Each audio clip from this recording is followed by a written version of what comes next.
কার্পণ্যদোষ অপহত স্বভাব পিচ্ছামি তাং ধর্মস্য মূঢ়চেতা যচ্ছেয়সন্নিশ্চিতং ব্রূহি তন্মে শিষ্যাস্তেহং সধীমং তং প্রপন্নম। অনুবাদ: কার্পণ্যজনিত দুর্বলতার প্রভাবে আমি যেন কিং কর্তব্য বিমূঢ় হয়েছি এবং আমার কর্তব্য সম্বন্ধে বিভ্রান্ত হয়েছি। এই অবস্থায় আমি তোমাকে জিজ্ঞাসা করছি, এখন কি করা আমার পক্ষে শ্রেয়কর তা আমাকে বলো। এখন আমি তোমার শিষ্য এবং সর্বতোভাবে তোমার শরণাগত। দয়া করে তুমি আমাকে নির্দেশ দাও।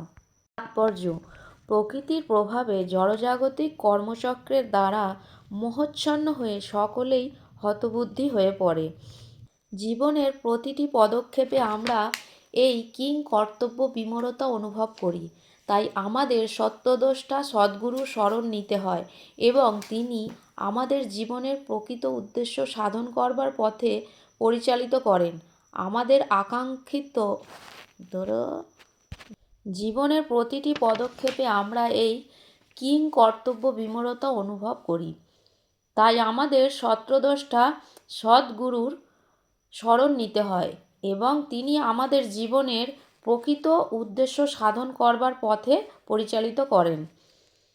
আমাদের অনাকাঙ্ক্ষিত জীবনের জটিল সমস্যাগুলি থেকে পরিত্রাণ পাবার জন্য সদ্গুরুর শরণাপন্ন হবার উপদেশ বৈদিক সাহিত্যে দেয়া হয়েছে।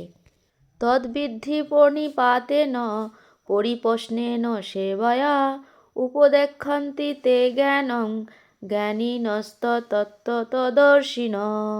অনুবাদ: সদ্গুরুর শরণাগত হয়ে তত্ত্বজ্ঞান লাভ করার চেষ্টা করো, বিনম্র চিত্তে প্রশ্ন জিজ্ঞাসা করো এবং অকৃত্রিম সেবার দ্বারা তাঁকে সন্তুষ্ট করো।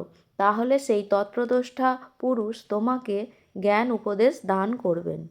তাৎপর্য: সদ্গুরুর সন্তুষ্টি বিধান করার মাধ্যমে আধ্যাত্মিক জীবনে উন্নতি লাভ করা যায়। আত্মোৎসর্গ এবং সেবা না করে কেবল প্রশ্ন করে কখনোই এই তত্ত্বজ্ঞান লাভ করা যায় না। গুরুদেব পরীক্ষা করে দেখেন শিষ্যের তত্ত্বজ্ঞান লাভ করার বাসনা কতটা প্রবল হয়েছে এবং এই পরীক্ষায় উত্তীর্ণ হতে পারলেই গুরুদেব তাঁর শিষ্যকে পরম তত্ত্বজ্ঞান লাভ করার আশীর্বাদ দান করেন। শ্রীমদ্ ভগবদ্গীতা বিষয়ক আরও প্রশ্নের উত্তর জানতে চ্যানেলটিকে সাবস্ক্রাইব করে রাখুন। আলোচনাটি কেমন লাগলো কমেন্টে অবশ্যই জানাবেন। হরে কৃষ্ণ।